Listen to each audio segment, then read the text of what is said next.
I told my husband, and he said, that sounds really interesting. For Paula, Jeff, and their daughter Ashley, it seemed like so much fun.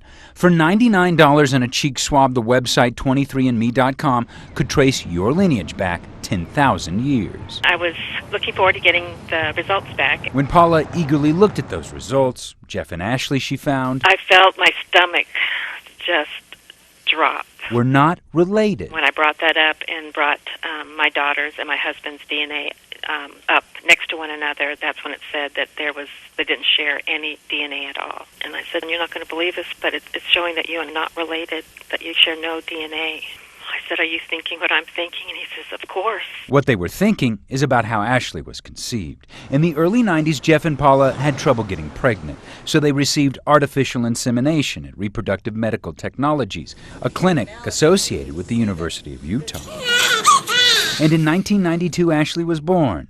But now, the question, who is her father? They thought, is it possible that someone at the clinic made a mistake with their sample? I had to come to that realization at that moment that what I was looking at was true, and that the unthinkable and the unbelievable was true. Paula, using the genealogy, tracked down a cousin of Ashley's biological father, who told her that this man, Thomas R. Lippert, had worked at the very clinic where Paula had been inseminated. I remember that he was at the front desk a lot of the time. Lippert also worked in the lab and kept a collection of baby pictures behind his desk. He was very proud of all those pictures. It almost seemed like a brag board up there. Lippert's mother agreed to a DNA swab, and the result confirms that Lippert is indeed Ashley's father. But how?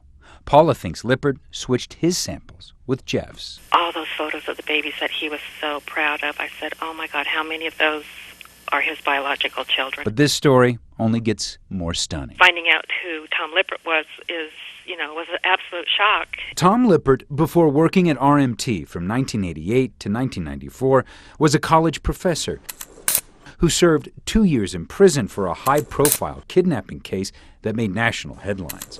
In 1975, he snatched up a college co-ed and kept her for 3 weeks, allegedly conducting, quote, love experiments by keeping her in a black box and using electroshock therapy on her to make her fall in love with him. Famed attorney F. Lee Bailey represented him. Paula and Jeff are speaking out. They think it's possible other couples may have been victims of Lippert's possible switches as well.